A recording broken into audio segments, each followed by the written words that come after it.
Good evening, everyone. I'd like to call the Kitty Hawk Town Council meeting to order. It's Monday, February the 5th, 2024. We're in the Kitty Hawk Town Hall Smith Meeting Room. Thank you all for joining us tonight. Those of you who are here in person, those of you who are watching at home, we certainly appreciate it.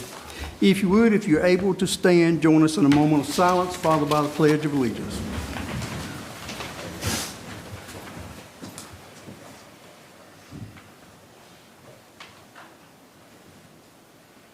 I pledge allegiance to the flag of the United States of America and to the republic for which it stands, one nation, under God, indivisible, with liberty and justice for all. Thank you, everyone.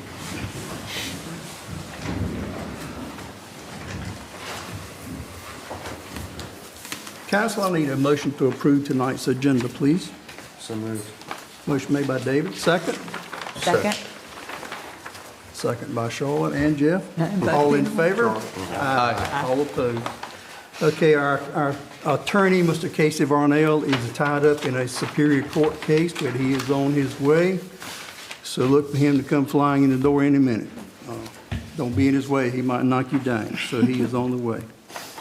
Public comment. Do we have everyone signed up for public comment? Yes, sir. We have two, Sue Walters and Diane Wilson. Come on up, Ms. Walters. How are you this evening? I'm good. How Okay. Fine, thank you. Keep in mind you have 3 minutes and try to speak directly into the mic if you can so we can make sure you're recorded. So I've got good and bad news for you. The good news is, I'll start with the bad. I'm getting over a cold, so not easy to hear, but I don't yell very well, so that'll be good. I'll start with good evening, and many thanks for the opportunity to talk about this again regarding the flooding in Ivy Lane. I also want to thank those that are here that were so helpful responding to my status updating since our discussion here last year. Rather than go through the presentation from last August, I thought I'll just hit some highlights that we covered the last time. In talking to John, this might be a little bit duplicative of what he's going to be presenting to you. I didn't know. We saw a major change, as I said last time, in 2022 with the new home that was built 4 foot above everybody else. Additionally, 2 lots became bulkheaded, so that's a good thing for the properties. Bad thing for the street in that the sand water, once it got in, it couldn't get out. So it hopped onto the road, and that was its very efficient routing of floodwaters. This request isn't being made by the Kitty Hawk Landing HOA. A few years back, John would know better than I know, I did some research as best I could in the histories. You authorized, approved and authorized remediation for flooding on Tarkle Ridge, which is another artery within Kitty Hawk Landing. And in doing that, I looked for anything that was asked for approval or funds to be given by the HOA, and I can't find anything at all. So those were private homes that were bringing it to Kitty Hawk Landing, and that's really our story as well in doing this. The roads are concerned. They're continuing to hold water. That was last August. This is now. And I would say there's a fair amount of deterioration with cracks and so forth in the asphalt just from the standing water. And I'm no engineer for obvious reasons, but that standing water is standing for a long time. This is not a storm at night that's gone in the morning. The ends of driveways, there used to be 1 or 2. I was one of them. And now there are people that are outdoing me, so I'm getting beaten on my own flood in that regard. So I think it would seem to me that by remediation that this would be helping your road system as well, because I can't believe those aren't expensive to maintain, replace, repair, and all that good stuff.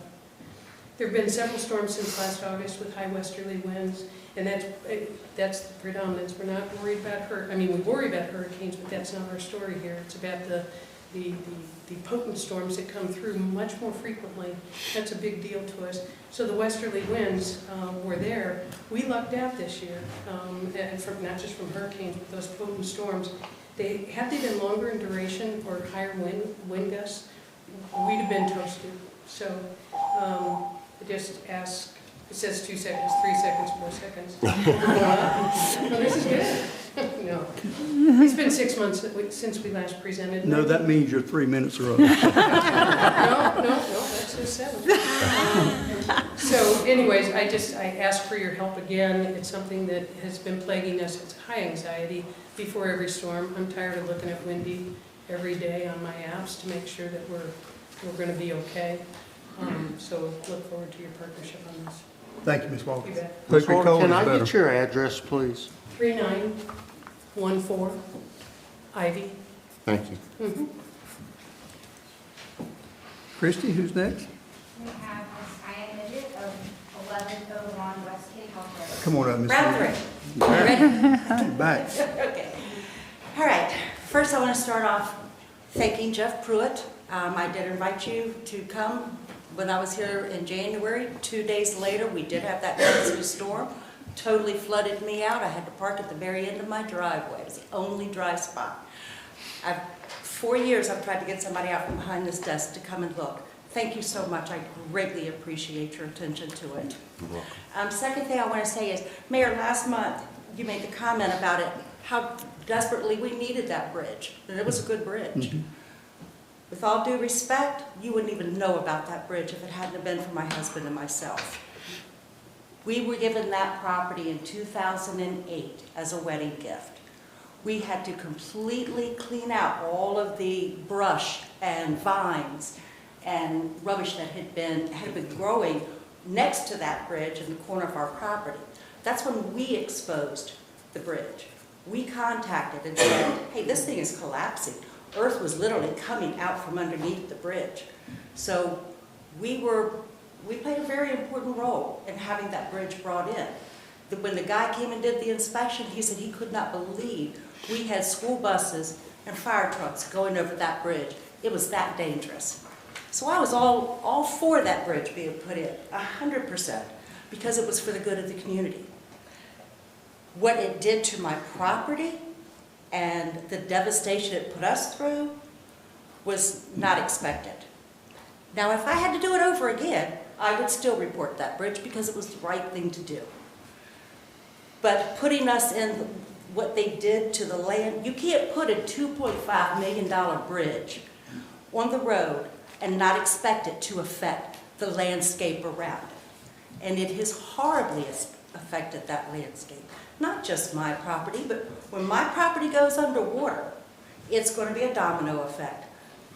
Heather Dole next to me is going to go, and then that long street we have next to that has 6 houses, it's going to go too. That's how damaging this flooding is becoming. We've got to address it. We seriously have to address it. Before we get any more sidewalks, any more parks, anything, we have got to address this flooding. Thank you, Ms. Midget. Thank you. Christie, anyone else signed up? Ms. Alter. Does anyone else like to speak at public comment tonight about any topic? Any topic? Okay, let the record show no one else chose to speak. Christie. Council, I need a motion to approve tonight's consent agenda, please. So moved. Motion made by David, second. Second. Second by Charlotte. All in favor? Aye. All opposed? All right, we had no items removed from the consent agenda. Mr. John DeLucia, let's talk about Ivy Lane. Please. Good evening, sir. Since Sue has stolen my thunder, I don't have anything to say now. Let me get something up on the screen here.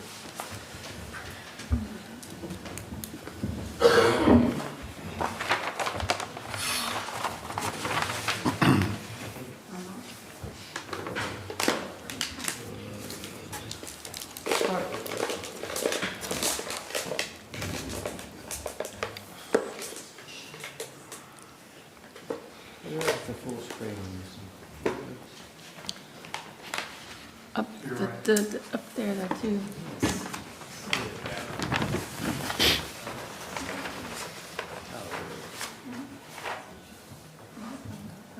There we go. Good evening, everybody. I'm John DeLucia from Albemarle and Associates. I also live in Kitty Hawk Landing, so I'm well aware of what transpires and what happens when we get flooding out Last year, around August, Willie got up with me and asked me for your request for me to take a look and see what was going on down there. And so around August 22nd or 23rd, I met with a number of people. I'm going to pull up another. And at that time, I presented them with that ortho photo. And I'd like to say thank you very much to everybody who assisted. This is a map that was actually prepared by the homeowners. They got together, they looked at where they had seen flooding. We used the LiDAR data originally, and that first map that I showed you, this is the same map. This is just a map that has markups on it. The situation that we have down here on the south end of Ivy Lane, as Sue said, we are bulkheading along the sound. The water used to come in and go out a little easier than it does now. I don't know necessarily that the bulkhead has caused more flooding, but it doesn't allow some of that water to come back out into the sound. Before we get too far, I want to let you know that there are no outlets, or there are very few outlets in this area to the sound. When we did Tarkle Ridge, we had an existing ditch. We had existing ditch systems that were working that were just really repaired.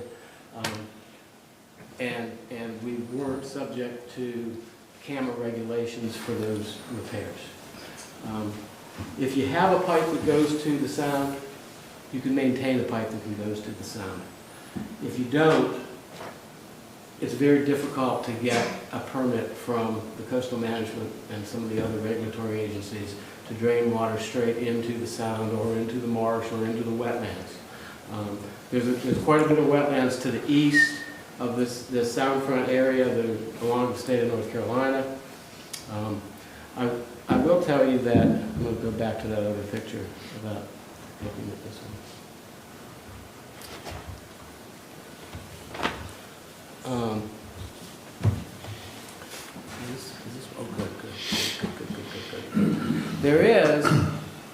There is a small swale, it's not a ditch, that's right on the end of the cul-de-sac here that does allow water that's standing on the roadway in this vicinity here to drain into this low wetland area and eventually make it into the marsh. It's not very big, it doesn't have a lot of capacity, but it's there. Right now, when we look at topography, we've got elevations between 3, 4, and 5 in this general vicinity. It's flat. There's a slight high spot right here in the middle of this end of the hook that some of the water runs this way and most of the water that doesn't have anywhere to go to the west at all. The roadways are lower than the vegetation that is next to it. The roadways, the lots have built up. I know when, I'm not sure who it was that said, oh yeah, I do recall that my grass was level with the pavement and now it's several inches above it. Well, that's natural. That's sand blowing from the sound in storms, collecting in the vegetation, just like we plant beach grass to hold our dunes there. Our lawns do the same thing. And we see it all over the Outer Banks. Areas where water is standing on the roadway because it has no place to go. It can't get into the soils. It can't get into the grassy and the vegetated areas for infiltration. That's really what we're seeing here at the end of Kitty Hawk Landing. Now, I just live across the canal here. I mean, I know what it looks like when we flood. I know what it looks like in a hurricane. I've had 18 inches of water in my house, both here in Kitty Hawk Landing and when I lived in South Mag's Head. There's a price that we pay for the privilege to live here. And sometimes we're going to get our feet wet if we're down at 4 or 5 foot elevations occasionally. I agree with Sue. I mean, the storms and the southwest winds are what gets us. We know that. I mean, northwest wind, I mean, northeast, West, it's blowing the water away from us. It causes us problem in our boating community because we can't get our boats out because the water's low. But when that wind turns around and comes at us, I mean, I watch the tide gauges that the state has put up.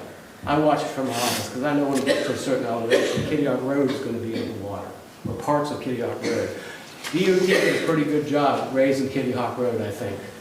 I mean, and I think there's some, I stopped when former Mayor Perry was talking with the design engineers one afternoon coming home for lunch. And they, you know, we both told them, look, you've got to raise this road because we're driving through feet of water, not just inches of water. Now we have inches of water, which is better. So anyway, we talked with the property owners, or I talked with the property owners several times. I want to thank you all that sent me pictures, sent me videos, things like that. I mean, I've got a, just, out here for a second. That's something, but you saw this last time. I have a lot of photos in here, but I'm not going to bore everybody because I think we all know what it looks like. But I think this really tells the tale right here. I'll let that play for a second. That's what it looks like. I mean, we've seen it. That was the storm. I believe that was the storm that occurred right before Christmas last year. That's right. Right? That's right. It was like December 22nd, 23rd. Oops. What did I do here? Yeah. I got it back there. No. I think we're good there. I've lost it again. No. Okay, the folder. Oh, there it is.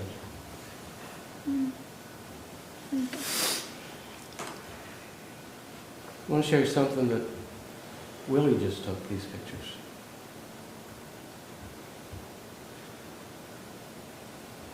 How am I going to do this? Get rid of that. I don't know what that was.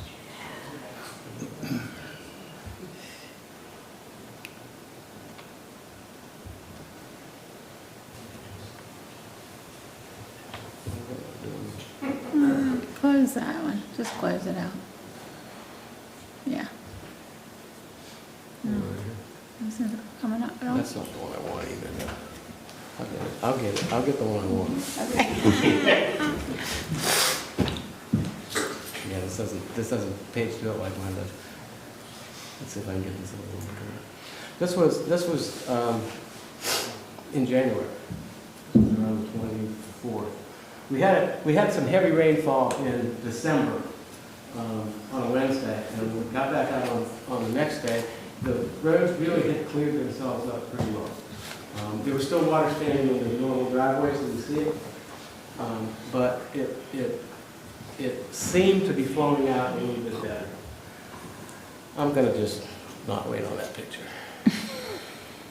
We'll just go back to this.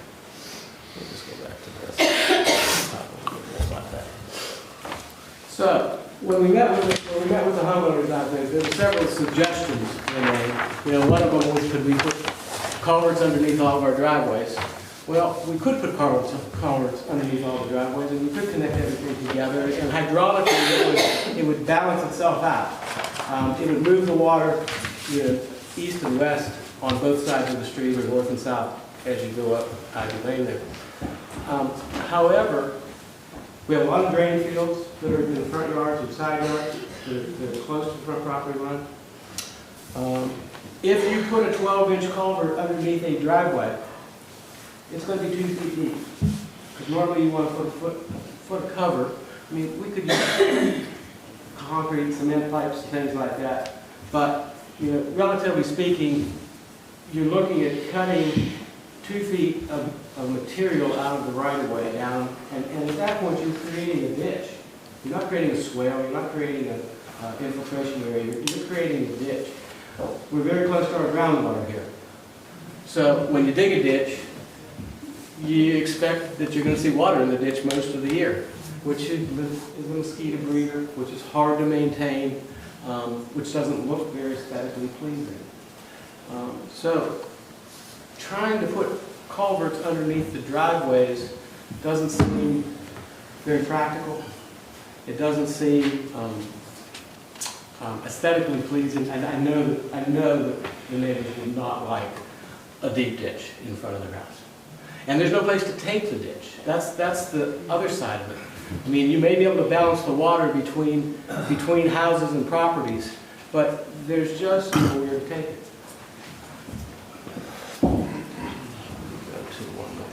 John, Willie and Jeff and I rode this fall, one morning. We talked about swales, culverts, ditches.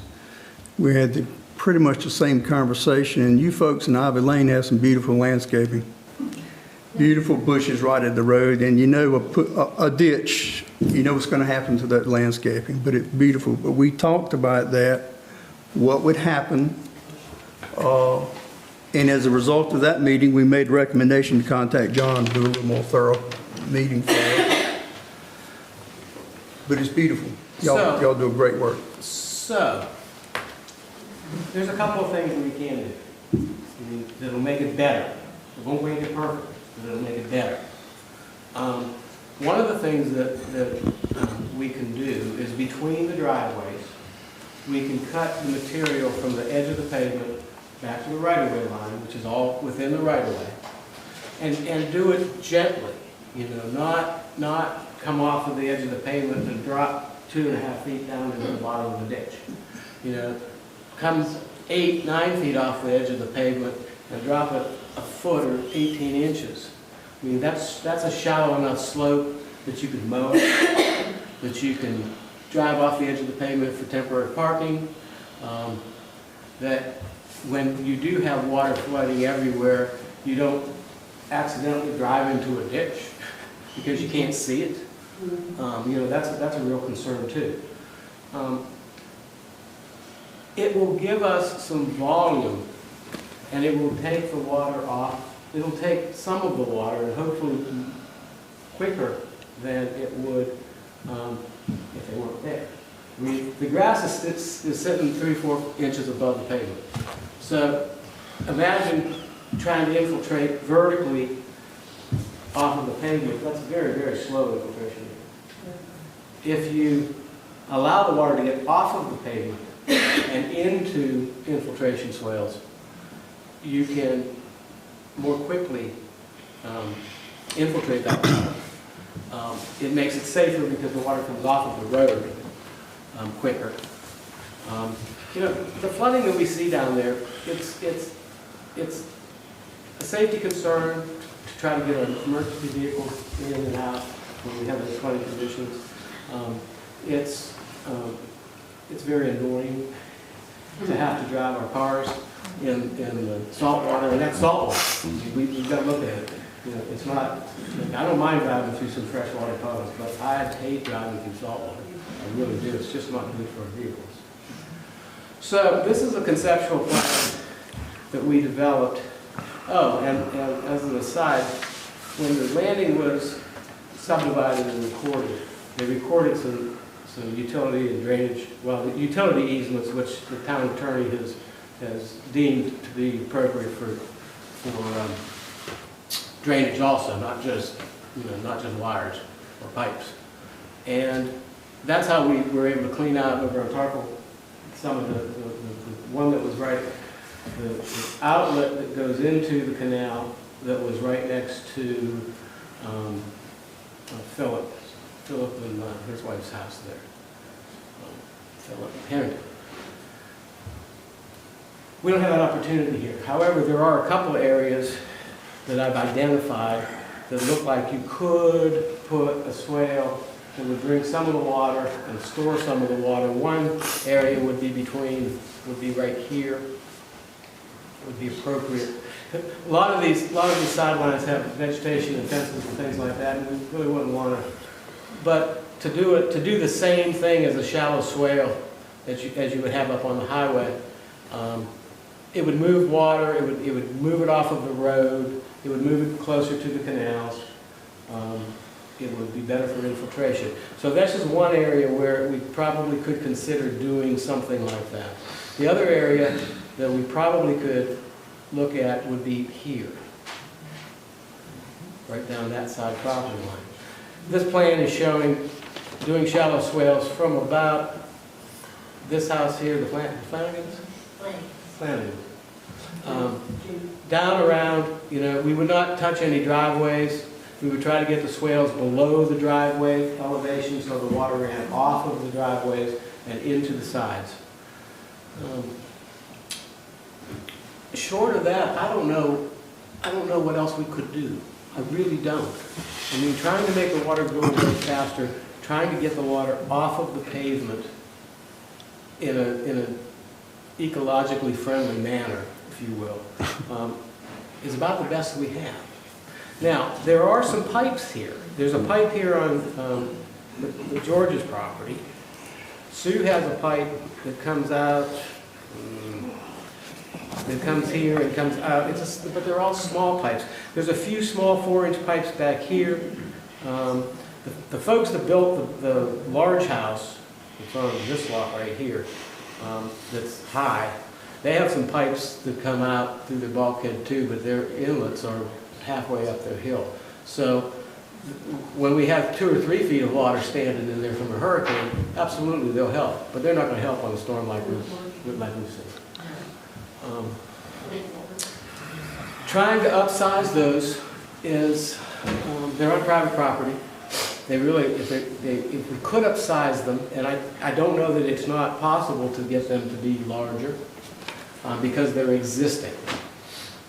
But right now, at a 4-inch, I mean, it's like trying to drain a lake through a straw. One of the things I did recommend in my letter to you was that we should prepare to get wet. I mean, we should know that we're going to get wet. I mean, we should not store things on the garage floor that can be damaged. We should have shelves and platforms and things to raise up our mechanical equipment because we know we're going to get wet. We should have finishes in those finished areas that are down on the ground that are easy to clean. You know, that aren't going to get moldy and get nasty and have to be torn out and rebuilt. I mean, when we did some remodeling in my house, I've got rigid insulation and I've got cedar wainscoting that if it gets wet, it gets wet. You know, we've got salt treated material behind it, so it's not great, but it's better than what we see some people do on the ground floor components. You know, and of course, I mean, ultimately, you could raise the house up, but that's a pretty expensive proposition. People have, though. People have.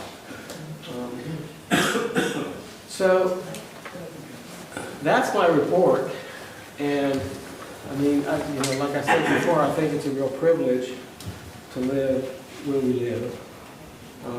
If you don't want your feet to be wet, you need to go to a higher elevation. I mean, we can't stop, and we see more of it. I mean, I'm seeing the water levels up higher for longer periods of time and around the little bridge. I mean, I never remember that being holding water like it's been holding lately. So perhaps sea level rise and climate change is affecting us. But we can't just dump it into the sound. We shouldn't just dump it into the sound. John, can you go back to the picture that you had of all the arrows showing the flow of the water? Sure.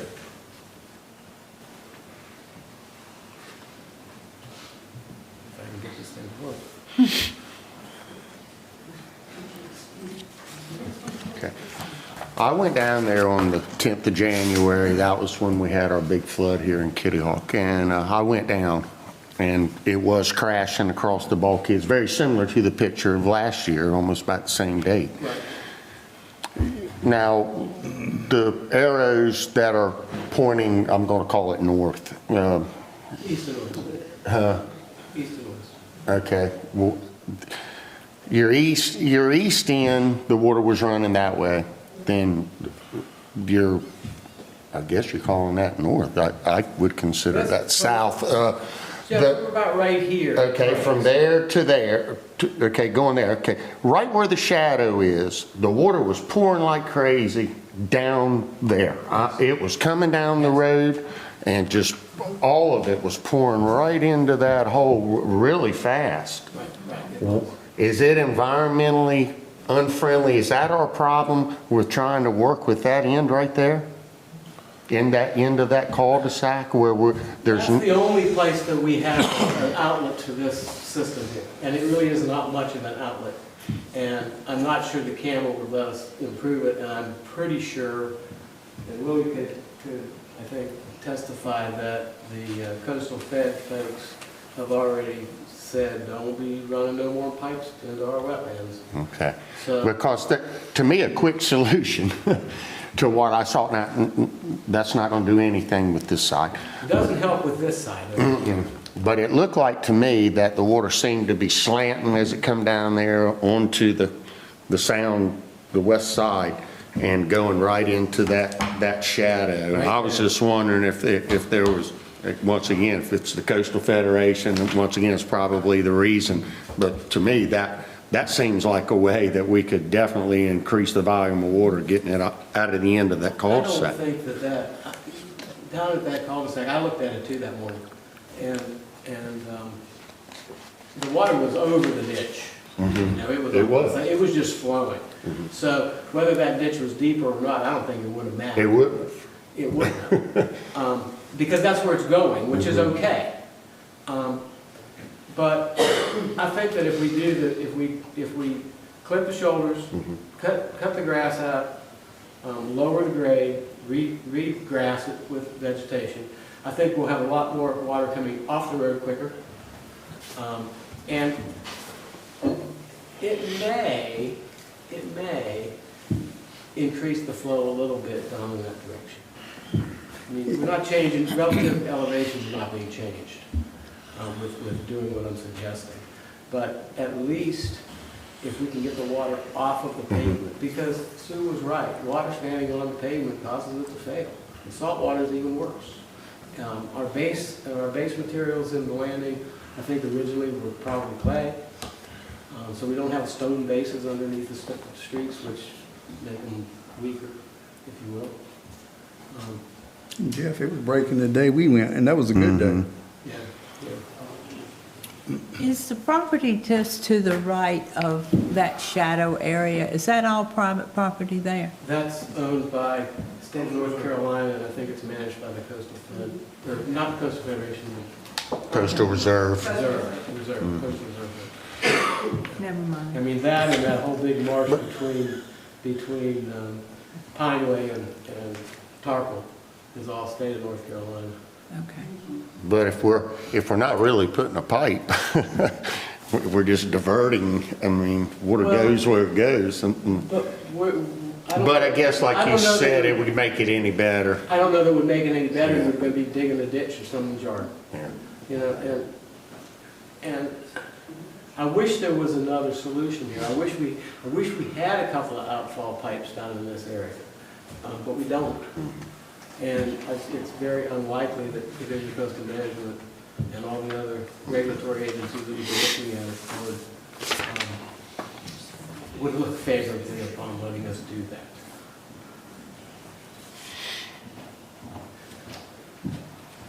And Mr. Casey's here. Had a long day in Joel County. Thank you. So, Council, we got some good information here so we don't have to make a decision tonight, but I know these people want some answers, and I don't blame them one bit. Well, I have some questions. I mean, if this is on private property, I mean, that would be our first place we'd have to ask somebody, hey, can we? well, I think that a part of that, it's not very big, it's only about. I've seen people fight over an inch. I know. We do have right-of-way there, but not a whole lot of right-of-way. You know, so the improvement that we could do on the right-of-way, we probably wouldn't be allowed to do it on the Coastal Reserve properties. Right. So, you know, if we're talking, and usually the cul-de-sac, the right-of-way is only 5 or 6 feet, so, you know, if you can improve it for 5 or 6 feet, then you'll stop. But how about on the other end where we would need to do some kind of grading on personal property? Isn't that what you said earlier over here on the? Well, that's what I said here, is if we could get some water to stand, not to stand, but to infiltrate in this area and move toward the canal, I think the canal will pull some of that water to it. And the same situation would occur right about here. As you get further north, the properties get higher, the water's just not gonna get to it. We've got to do it down where we see the flooding occur.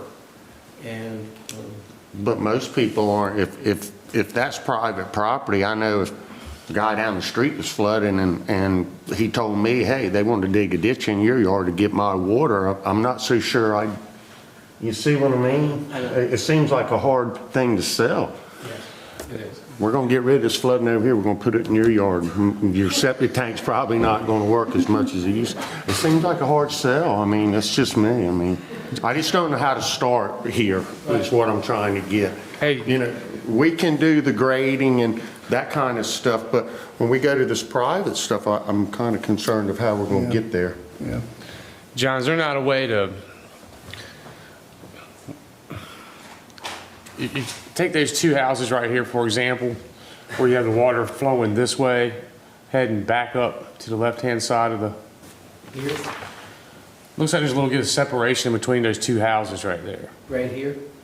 Right, no, keep going to your left. Up, Lloyd, there you go, right there. Here, So, I don't know who owns them, but just a thought. Is there not a way to put like a little swell right in the middle of that property line? possibly, I mean, I know you gotta get everybody to agree. possibly. Possibly. I wouldn't have a problem with it if it was my house. We're still gonna be subject to camera regulations. If we work within 75 feet of the water, it's an AEC. Right. We have to go to them, we've got to talk to them about, I mean, any of these that I've recommended. Not the roadway swales along the road. So that we could do those without having too much problem. We want to try to disturb less than an acre if we can.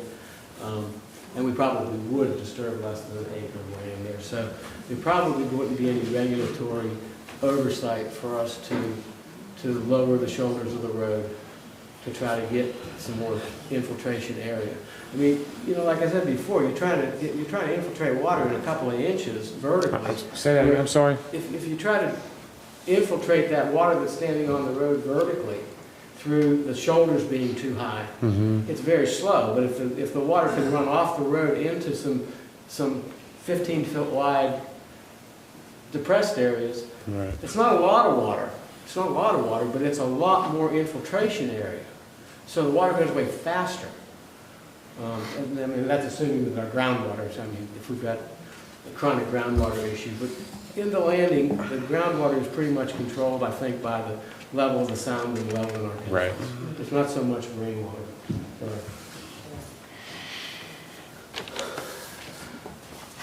Okay. Council?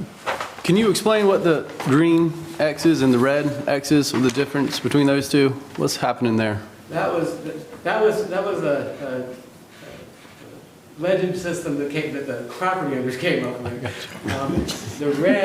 The red was where the house floods occasionally, and the green was where the driveways have standing water. And I mean, and you can see in this picture right here, there's standing water in the driveway at the Ages house. There's standing water at John Rosaldi's house. There's some standing water right there. So, I mean, it's standing in the driveway and it's standing on the road because it just can't go anywhere. And this portion of Ivy Lane, this is NCDOT right-of-way, Town of Kitty Hawk right-of-way, or private right-of-way? Town of Kitty Hawk. Town of Kitty Hawk right-of-way. How much right of way is that? I think it's 60 feet. It might be, it's at least 50. I mean, we should have about 15 feet on each side of the pavement. That's what I think. It's about what it is. And the septic system's supposed to be 10 feet away from that. We really aren't getting down into the groundwater with these depressed areas. We really shouldn't affect septic system operations. There shouldn't be any pollution. Digging deep ditches, we would have that concern. Deeper ditches. We're only going to be affecting roughly 15 pieces of property. It looks like 15 or 16. From where the double X up on the right, is that about where you would start, the double X? We would start. Where's that? I can't read that number. 3921 maybe? Yeah, right there. Yeah, we were starting those. Right there. About right here. Yeah. Maybe not plan this house because they're high. We start this one Right back there. here. Okay. Bring it around. Bring this one from about right there. And then bring it all the way around. Like I said, the property owners that have some piping on their properties, if we could get Hamlet's permission to upsize those pipes. I mean, there's a pipe that exists, let me go back to the other drawing, because they do where pipes were. We've got this 4-inch pipe that's right here, that you can't see the end of it. It must have been some type of a French drain system that somebody put in, but you can see it coming out of the bulkhead here. Ms. Walters' property right here does have a 4-inch. This property right here, I didn't scan that, I have it here. There's a number of drains that this property owner has put in to try to relieve his flooding situation. They're not big enough, basically. I was unaware of this 3-inch pipe. And we did know about this new house and they've had this outfall here, but it's really not enough. I mean, even if we went up to 8-inch or 12-inch pipes on there, it's not going to affect the whole neighborhood. It'll certainly help that area and the houses that are next to it. Willie, I'm going to put you on the spot again, my friend. Pretty much what we were discussing this morning. Any thoughts, ideas, any comments, suggestions? I usually would defer to John. Well, that's why we called him in the first place. Get the expert. His idea about doing the shoulders, scraping them, that's probably what I would recommend the best way to go. Pipes was never, I thought would be a good idea, just for standing where we'll be there all the time. And it'll be mosquitoes and all kinds of critters and everything else. Maybe start with the scraping? What do you think, John? I think so. Mm-hmm.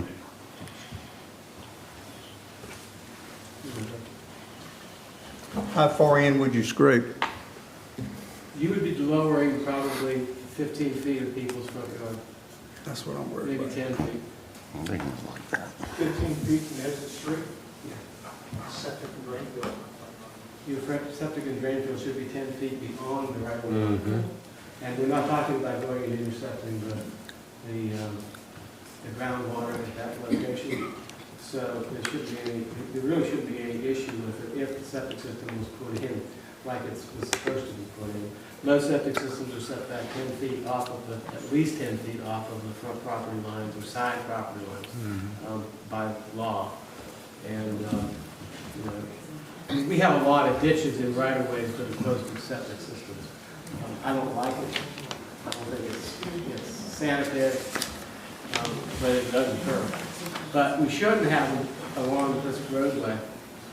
And I don't think we'd be going the full 15 feet. You'd probably be going about 10 feet, 10 or 12 feet maybe.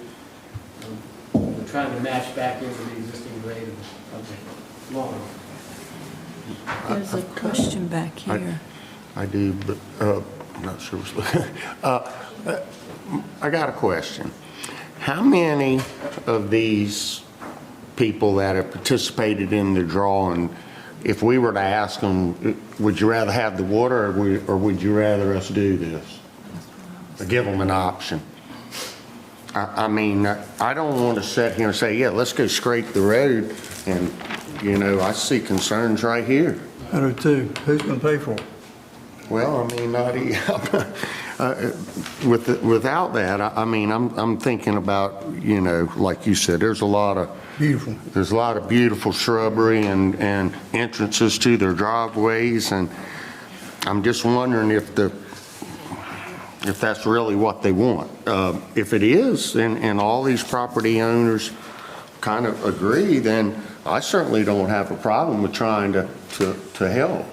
But I would certainly not want to say, okay, let's go, let's really go scrape the road. And when I walk out of here, house number 309, 307, when I get home, my phone's ringing. So I just got to figure out, you know, sometimes you ask for something and what you get's really not what you wanted. And so I think it would be wise of us to contact these folks and see if some of these folks are in agreement or if they're all against it. And I don't know. Can we do some sort of survey with a quick turnaround? Fast Do our turnaround? best, make it quick. Ms. Walters has got a, she's, Can I just say something? Sure. This has been going on for 6-7 months. Every single homeowner along there, just looking at it real quick, that lives there full-time has been contacted. And they participated in this drawing and showed us everything. I don't think we have any naysayers that are going to say, not my lot. That would be great. Yeah, I mean, this has been a tabletop conversation in a lot of homes. If we can find out the information that, you know, if just one, I mean, if the majority by far of the residents here, then we might have to, then we're going to have to put on our thinking caps and try to figure out a way to fund this. And So our concern would be is if one person just decided, you know, not one. Well, it could be just one or two. I really like those bushes. I don't want them to be taken in. The imposition to the majority of the other people is that water that was on there is going to go to them if you're adjacent properties or across the street. And so that's why we've been working as a group just to make sure everybody really gets it and knows that we don't own that land, by the way. I mean, it's not ours. We maybe, you know, spend some money on it. I've got an irrigation system in that area. That's fine. I'll tie it off. And then maybe no more. It's okay. I was gonna say, if we do get into that, there's a lot that needs to be addressed up front, like irrigation systems. We don't need any liability on the town. We need, I believe everything you say, Ms. Walters, but we need to ask that question, Yeah. just to find out. I think John's did a great job. I think we've looked at it, and like I said, I'm sorry the environmental rules are like they are. I think I should have come up and poured a little bit of concrete on that road and had all that water flying out the end down there. But anyway, I'm not an engineer, but by far. Well, you raised a good point there, Chuck, too. I don't know when the last time we paved back here was, but we could also consider raising the pavement grade a little bit. Thicker pavement. You know, Yeah. too. I mean, and that would push, you know, there's a way to slope things and get water to move faster. And, you know, I'm just trying to, if everybody's in agreement and they don't mind, then, but, you know, if I lived on the street and all of a sudden I woke up one morning and here comes a bulldozer and, you know, I'd want to make sure that, you know, I would like for my neighbors and everybody else all be on the same page if something like that was to happen. But, And I'm talking about, you know, a swale depth would be about that deep, 7 feet away from me to Charlotte. so angling like 7 that way and then 7 back up, is that, and a depth of it and a depth of, Just down to below the driveways.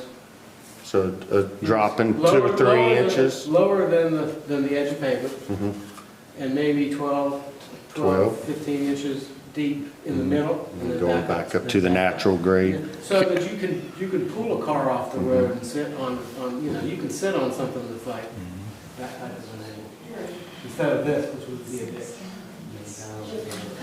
John, couldn't you also create, talking about the road, you could also create like, just like you're pouring slabs and things on a bigger scale, you create some type of fall in the roadway that has a slight drop going each direction? If we, well, from the center of the roadway, left and right, yes, you can do that. And that'll help get the water off the roads quickly. So have some more I point to don't know go. that we could, I don't know that picking up the roadway and trying to slope it to the, I mean, we would have to pick up That and a, this whole area right here would have to be picked up if we wanted to try to send it that way. And, you know, that would be probably more disruptive. How about if we start there, folks? Let's start with the survey, and maybe, hopefully, we can have some answers by our next meeting. Do you have a regular meeting that, I mean, are there any scheduled meetings Your that you HOA? have with the property owners? We can throw one together real quick. Okay. Well, We'll be, And for those that, you can't make it, we can have that conversation over the phone. are they all residents, or is, it's not any rental, or it's all residential? One rental, and it's a long-term rental. It's Okay. relevant, so it's heading out. Okay. One of these here, isn't it? Definitely right there, drop the arrow down. That's the rental. All the rest is Let's start there and have it on our next meeting agenda, council. You okay with that, before we go any further? I'm good with that. I would like to see something besides a phone call, though. I mean, there should be like a survey you can send out. That's what I agree. I think, and then we could make sure that we're not doing not the will of the majority of the people. Okay. have a little workshop with them separately, you know? They There's a probably lot have of to sign questions. something. Maybe we could have a separate workshop. Okay. Got anything, John? Yeah, I think, Mr. Mayor, I think we're going to have some questions, and maybe when we get some of the survey back, maybe it might be something that we can hold a little session and discuss this. Folks, we got so much conversation going on there, we can't hear up here. Yes, sir. I don't have much of a dog in this fight directly, other than having actually been on rescue in Irene while that was flooding. But I do have an observation based on what John said about natural processes. So that whole area has elevated over time with capture. Is there any proviso in any of the environmental regulations that works with natural process? Because what's going to happen is, say we mitigate this over the next year, natural process is going to have us meeting again about this several years down the road. And on top of that, how much of that burden is going to be shared out amongst other people in City Hall? So what does that look like for your immediate concern right now? And I'm presuming that the immediate concern right now is exactly as expressed, that we don't want to go on that roadway today, tomorrow, 5 years from now. But we know that the natural process is going to continue over those years. So is this going to be a one and done, or are we going to have it 5 years from now?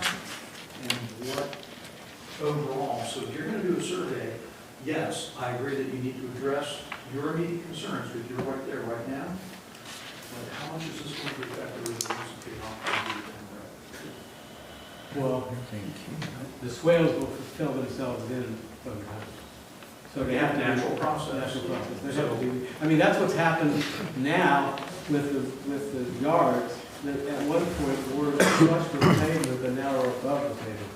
So does it make more sense though? I mean, you've spoken to the fact that there's water into the summer. Does it make more sense now to raise that roadway in such a way that maybe it's an aggregate that actually flows through?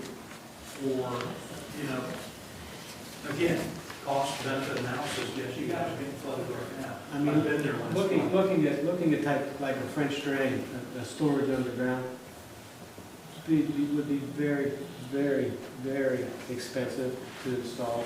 It would be very disruptive because we'd be digging down 2 or 3 feet.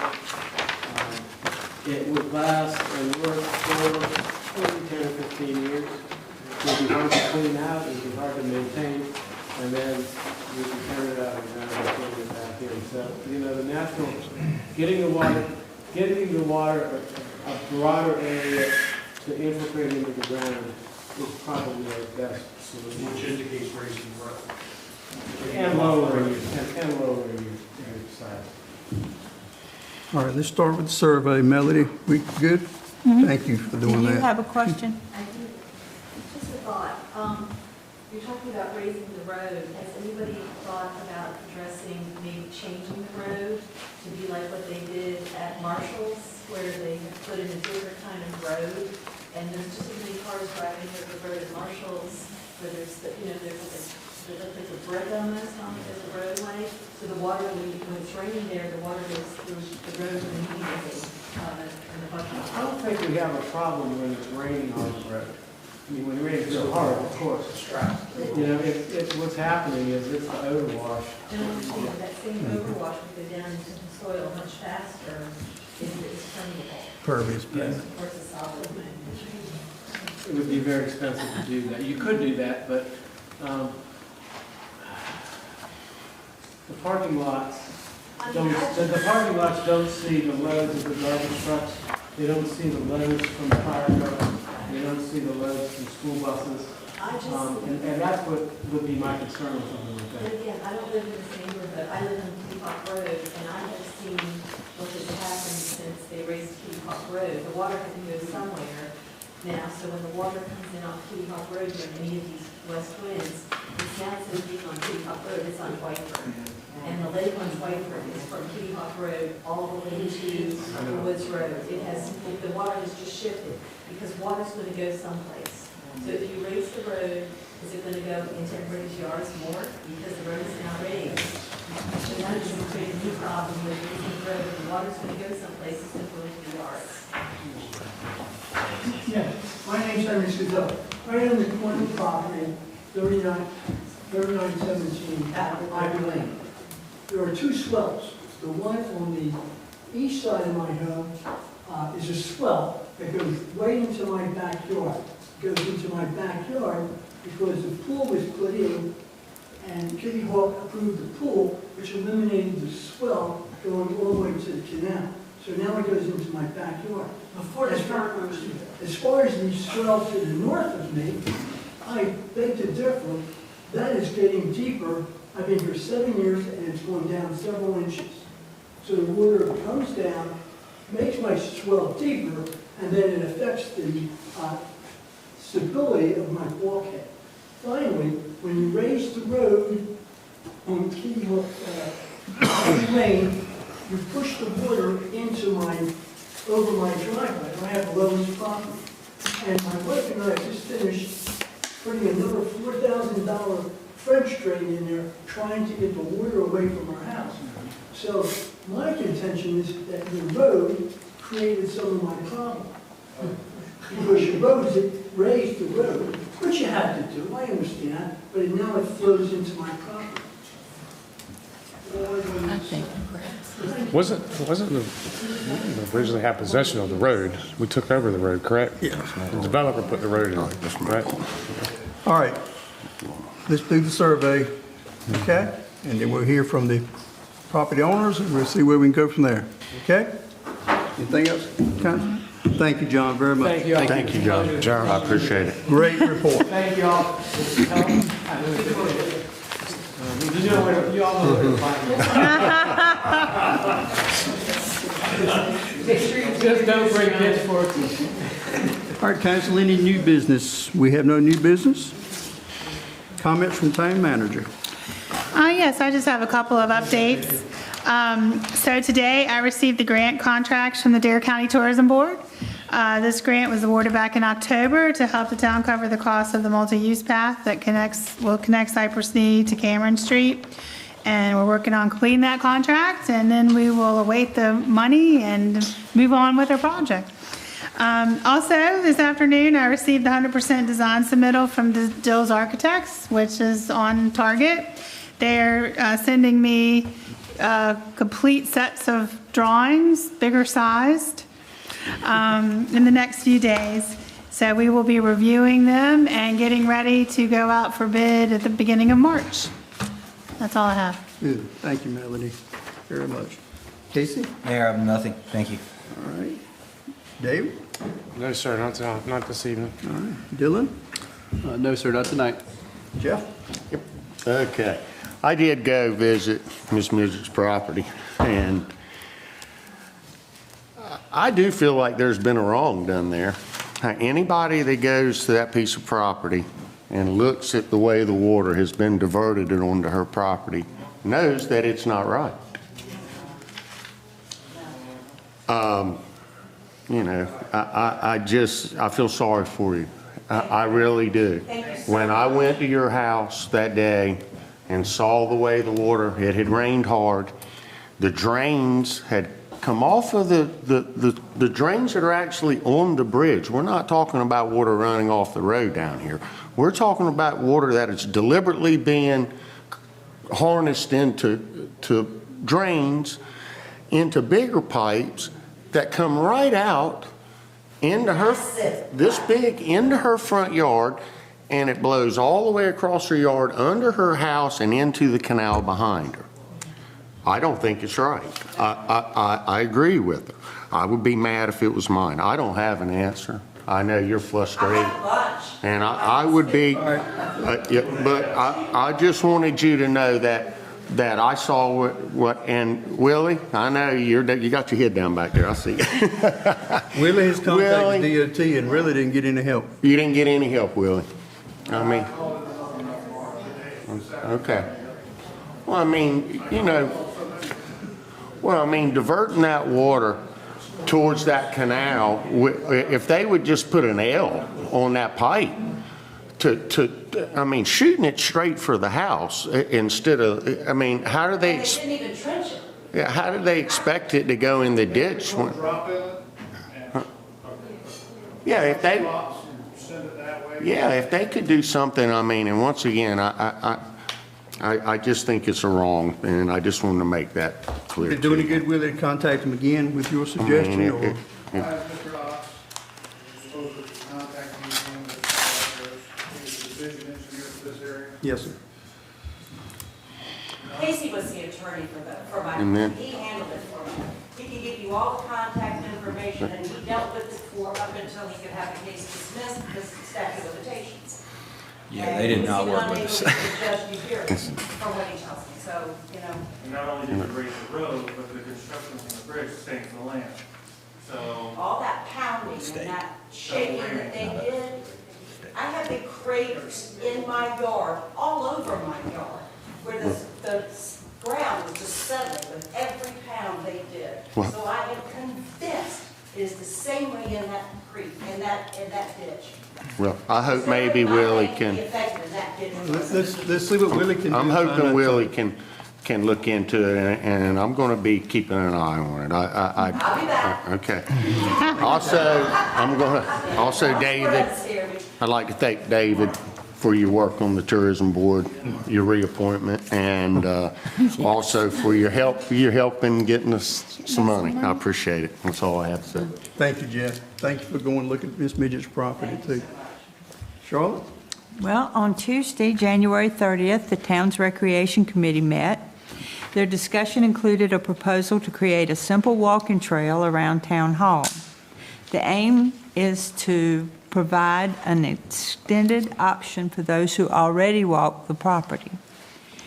Every time I come out here, there's somebody walking a dog or walking for exercise around this parking lot.